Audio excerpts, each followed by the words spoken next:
एक बार की बात है। एक छोटे से गांव में एक महिला रहा करती थी जिसका नाम मीनाक्षी था। वह बहुत अच्छी इडली बनाया करती थी और उसकी इडली पूरे गांव में मशहूर थी। मीनाक्षी रोज गांव के बीचों बीच एक छोटी सी दुकान लगाया करती थी। वो सुबह सुबह ताजी ताजी इडली बनाती और उसे सुंदर से टिफिन में सजाकर गांव में बेचने चली आती। गांव में बच्चे बड़े बूढ़े सब इडली के बड़े दीवाने थे। अरे मीनाक्षी दीदी, जरा एक प्लेट इडली तो लगाना। जी भैया, लगाती हूँ। मीनाक्षी अपने ग्राहकों को जल्दी जल्दी इडली बनाकर दे देती है। उसमें से एक ग्राहक बोलता है, अरे मीनाक्षी दीदी, आपकी इडली का तो जवाब नहीं है। वाह, बहुत उम्दा बनाई है इडली। धन्यवाद भैया। काफी शाम हो जाती है और अंधेरा भी छा जाता है।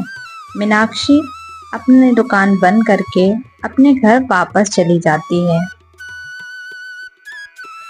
वहीं मोहनलाल अपने घर पहुंचता है और अपनी पत्नी से इडली की बहुत तारीफ करता है। अरे पता है भाग्यवान, इडली तो मीनाक्षी बहन बनाती है, बहुत अच्छी। उसके जैसे इडली तो पूरे गांव में कोई ना बना पाता होगा।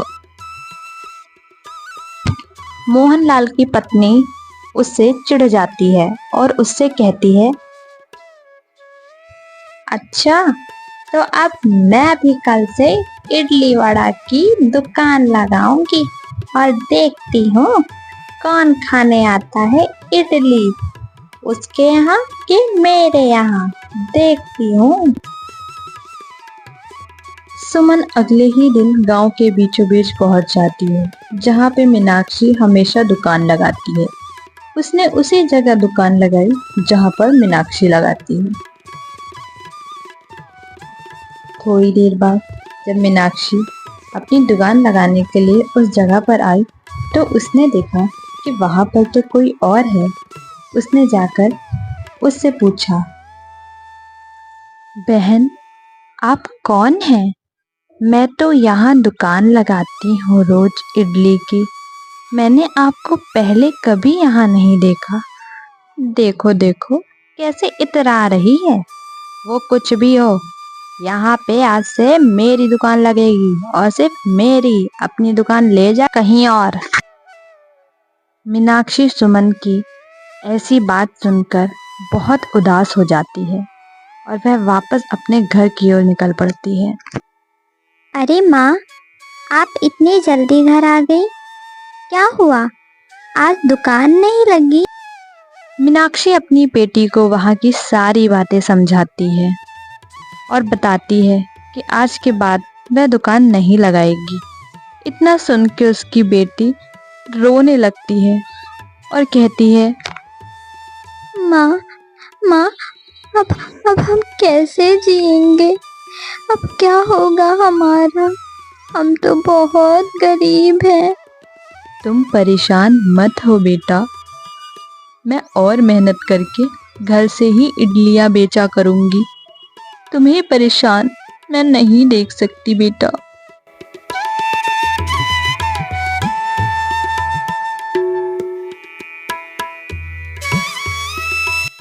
मीनाक्षी ने हार नहीं मानी।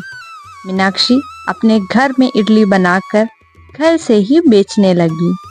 देखते देखते उसके घर पे भी कई लोग आसपास के इडली खाने आने लगे। मीनाक्षी की बेटी भी उसकी बहुत मदद कर रही थी। वह यह देख के खुश थी। अब उसकी दुकान पर ग्राहकों की भीड़ लगी रहती।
मीनाक्षी की तो जैसे किस्मत ही बदल गई थी। उसने एक अच्छा घर खरीदा और वह सभी गांव वालों की बहुत अच्छे से मदद करती। उसका स्वभाव बहुत अच्छा था। कुछ दिन बाद गांव में हर जगह ये बात फैल गई। अरे सुनती हो सुमन, मीनाक्षी दीदी तो बड़ी दिल वाली है। मुझे पैसों की जरूरत थी, उन्होंने तुरंत मदद कर दी मेरी।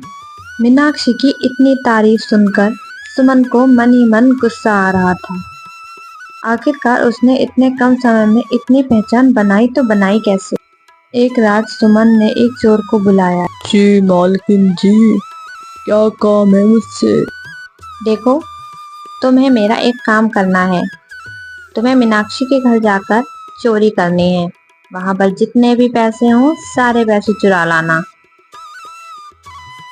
ठीक है, मैं आपका काम कर दूंगा, मगर मुझे इस काम के बदले 50,000 रुपये चाहिए, नहीं तो मैं ये काम नहीं करूंगा। सुमन भी उसे वादा कर लेती है पैसे देने का। उसी वक्त वह चोर रात के अंधेरे में निकल पड़ता है।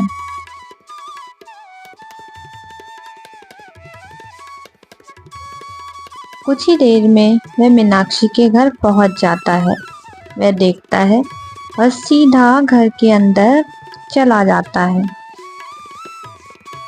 पास के ही कमरे में सारे पैसे रखे हुए होते हैं। वह चोर सारे के सारे पैसे उठाकर फुर्र हो जाता है। सुबह जब मीनाक्षी उठती है तो देखती है वहां तो चोरी हो गई है। उसके सारे पैसे कोई ले गया है। तभी उसकी बेटी बोलती है, हाँ माँ, यहाँ तो 1 रुपए भी नहीं बचा, सारे के सारे पैसे चोर ले गए। मीनाक्षी जल्दी जल्दी सरपंच जी के पास जाती है और उनको वहाँ की सारी बातें बताती है। वह उनसे कहती है, सरपंच जी, हमारे सारे पैसे चोर ले गए। कुछ दिन बीतते हैं। आखिरकार वह चोर पकड़ा जाता है। एक दिन चोर आखिरकार पकड़ा ही जाता है। सरपंच जी उससे डांट फटकार लगाकर उससे पूछ ही लेते हैं आखिर उसने किसके कहने पे ये चोरी की। सरपंच जी, मुझे माफ कर दीजिए, मैंने ये चोरी खुद से नहीं की, मैंने सुमन के कहने पर ये चोरी की, मेरी इसमें कोई गलती नहीं। चोर की ये बात सुन के सरपंच जी ने सुमन को वहां पर बुलाया।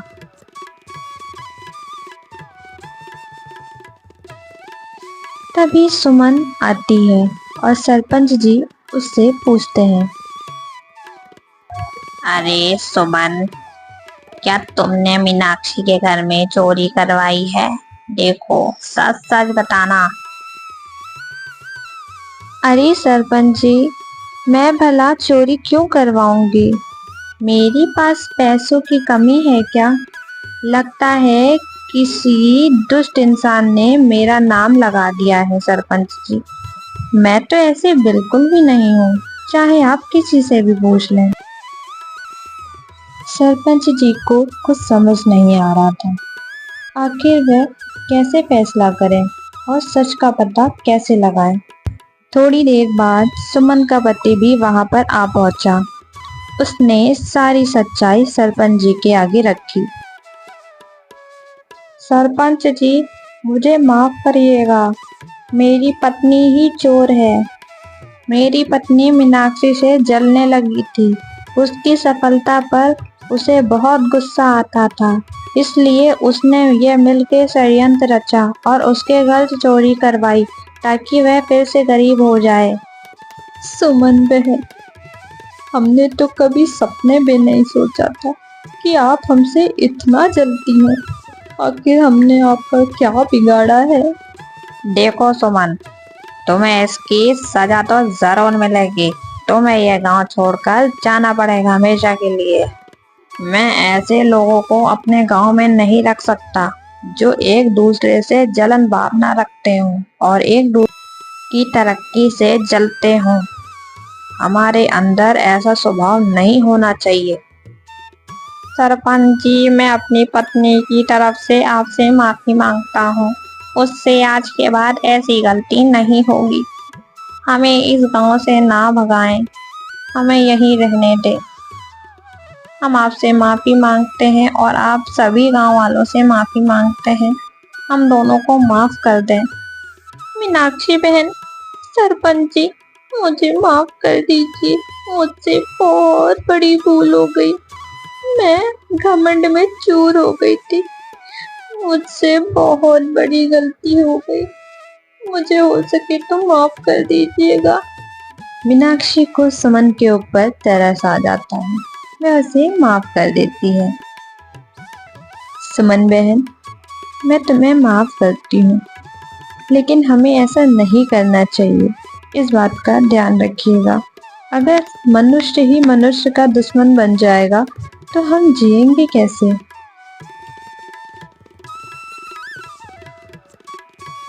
कुछ दिन बाद गांव में फिर से वही खुशहाली आ गई थी। सब हंसी खुशी और मिलजुल कर रहने लगे। मीनाक्षी ने गांव में एक बहुत बड़ा रेस्टोरेंट खोल लिया और वह बहुत चलने लगा। मीनाक्षी के जीवन ने हमें यह सिखाया कि जीवन में कितनी भी कठिनाइयां और परेशानियां आए, हमें उनसे लड़ना चाहिए और जीतना चाहिए।